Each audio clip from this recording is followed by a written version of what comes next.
Thank you for tuning in with Gourmet Glimpse. The perfect combination, Philly meets Alfredo.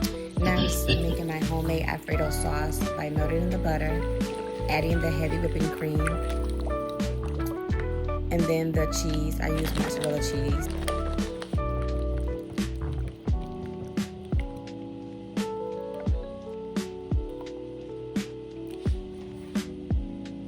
And now I'm seasoning my meat using my favorite steak seasoning. Y'all have to try it.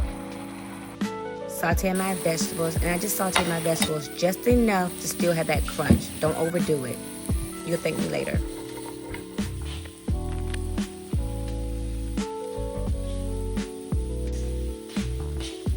Spreading the homemade Alfredo sauce. Just a thin layer. You don't want too much, but just enough.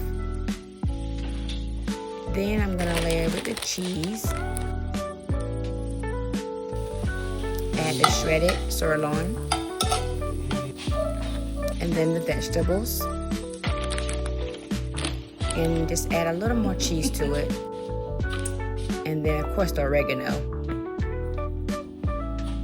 Pop that sucker in the oven. And voila. Perfection. You have to try this recipe. Please let me know when you do, and y'all just look at that. This pizza was so good. Just look. Yes, I did that. Please like, share, and subscribe.